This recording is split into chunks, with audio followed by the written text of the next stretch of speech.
बिस्मिल्लाहिर्रहमानिर्रहीम, अस्सलाम वालेकुम। मेरा नाम डॉक्टर अहमद एजाज़ है और मैं सिमिलिया में क्लिनिक्स हैदराबाद पाकिस्तान से आपसे मुखातिब हूँ। आज हम बात करते हैं कि किसी भी किस्म का बुखार हो, चाहे वो इंटरमीडिएट फीवर है, चाहे वो टाइफाइड है, चाहे वो मलेरिया है, चाहे वो कोई बुखार है, इसमें अगर एक सिम्टम जो है वो क्लियर आ जाए तो आप किसी भी मेडिसिन के साथ इस मेडिसिन को ऐड करें, आपका पेशेंट जो है वो ठीक होगा।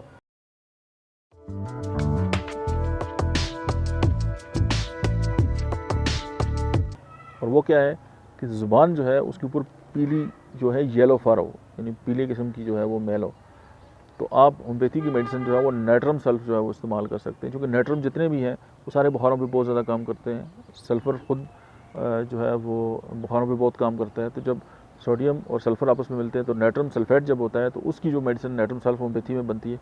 आप 30 में इसको लें, दिन 10 कतरे दिन में 3 से 4 बार इस्तेमाल करें। बच्चों में है तो 5-5 कतरे इस्तेमाल कर लें। आपका पेशेंट जो है वो नो टाइम ठीक होगा बगैर किसी साइड इफेक्ट के। Thank you.